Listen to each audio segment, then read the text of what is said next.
The Kansas City Chiefs have brought back Kareem Hunt, 6 years after releasing him mid-season. The team signed the veteran running back to their practice squad following an injury to starter Isaiah Pacheco, who broke his fibula in last week's game against the Cincinnati Bengals. Hunt was originally picked by the Chiefs in the third round of the 2017 NFL Draft, the same draft where they got star quarterback Patrick Mahomes. Hunt made an immediate impact in his rookie season, leading the league with 1,327 rushing yards, catching 53 passes, and scoring 11 touchdowns. He was on track for another great season in 2018 when a video surfaced of him pushing and kicking a woman in a Cleveland hotel where he had an apartment.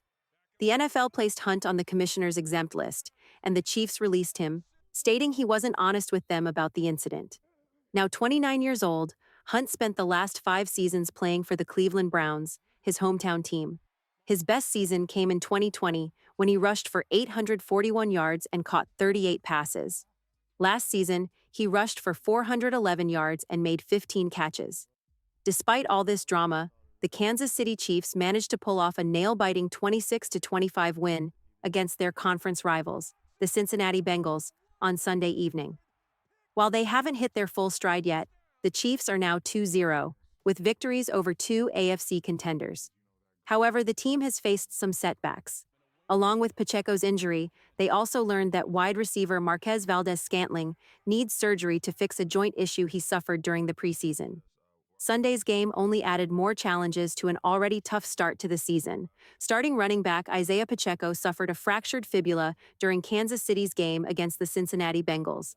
Like wide receiver Valdes-Scantling, Pacheco is expected to land on injured reserve, potentially sidelining him for 6 to 8 weeks. Just a few weeks ago, reserve running back Clyde Edwards-Helaire was placed on the non-football injury list due to his struggles with post-traumatic stress disorder. To strengthen their running back depth, the Chiefs added veteran Samaje Perine. However, with Pacheco set to miss time, the team is once again short at the running back position. This means Kansas City is down 2 key offensive players, with roster spots that will soon need to be filled. But don't expect the Chiefs to rush into trades just yet. Injuries to both Valdes-Scantling and Pacheco are significant, as both players play a big role in the Chiefs' offensive strategy for the 2024 season. Thankfully, the team has started the season strong, with 2 conference wins that boost their chances of securing the AFC's top seed. Next up for the Chiefs is a nationally televised game against the Atlanta Falcons, who struggled in their season opener against the Pittsburgh Steelers. While no team can be underestimated in the NFL, this matchup might give Kansas City some breathing room to carefully consider their roster decisions. In the short term, I don't expect the Chiefs to make any major trades to replace Pacheco. However, they might look to free agency for help.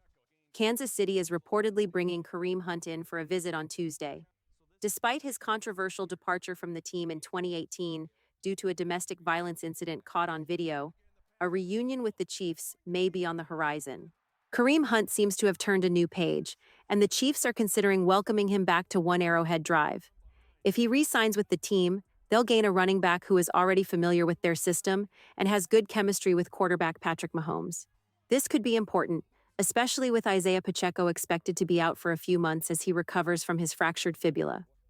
While the Chiefs struggled a bit offensively in their game against the Bengals, I believe head coach Andy Reid and his staff will keep experimenting with their playmakers.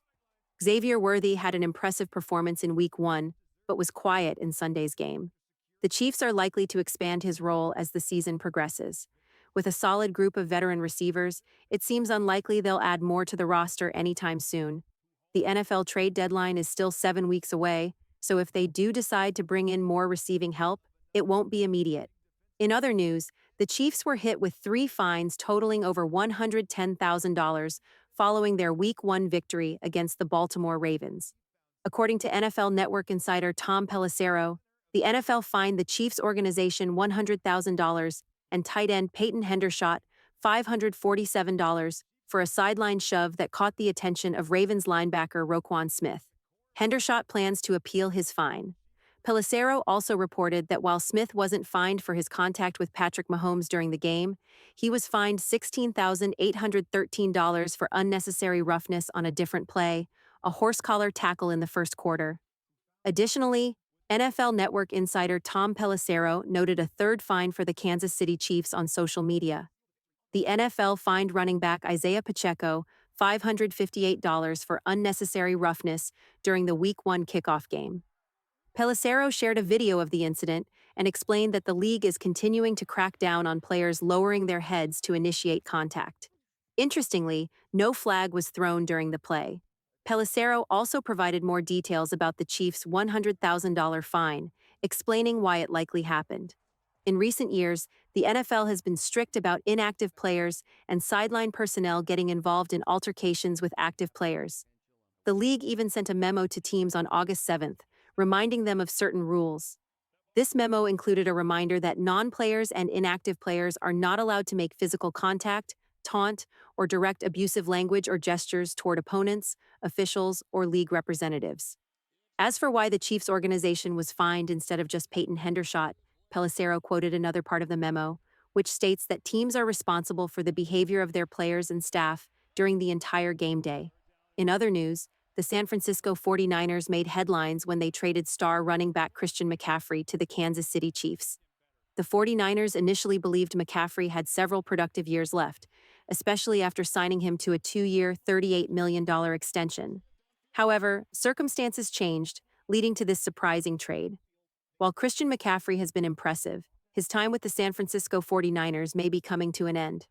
Last season, McCaffrey racked up 1,727 rushing yards, 18 rushing touchdowns, 716 receiving yards, and 8 receiving touchdowns. Despite his talent, he's currently dealing with a calf and Achilles injury that has kept him sidelined for the first 2 weeks and could potentially land him on injured reserve. This situation has opened the door for Jordan Mason to step up as the team's leading running back. Mason has gained 147 yards and scored 1 touchdown on 28 carries. With McCaffrey's injury, his advancing age, and the need to clear cap space for a potential Brock Purdy contract, trading McCaffrey could be a viable option. The Kansas City Chiefs might be the most interested team. Currently, their lead running back is coming off back-to-back seasons with over 1,000 rushing yards and 16 rushing touchdowns. However, they could benefit from McCaffrey's receiving skills, which would diversify their offense and provide a reliable target for Patrick Mahomes. With Marquez Valdes-Scantling injured, McCaffrey could offer an extra receiving option. Pairing McCaffrey with Isaiah Pacheco could keep both fresh throughout the season, creating a strong running back duo and extending their career longevity. In other news, Chiefs wide receiver Marquez Valdes-Scantling, who was placed on injured reserve last Friday due to a shoulder injury that requires surgery, is not expected to return during the regular season. Sources told ESPN's Adam Schefter that while there is a possibility Valdes-Scantling could come back for the postseason, he is unlikely to be ready before mid-January. Head coach Andy Reid mentioned that Valdes-Scantling would be out for months rather than weeks due to the sternoclavicular injury he sustained during the Chiefs' first preseason game on August 10th against the Jaguars. He did not play in last week's season opener against the Ravens and had been expected to return as early as Sunday's home game against the Bengals.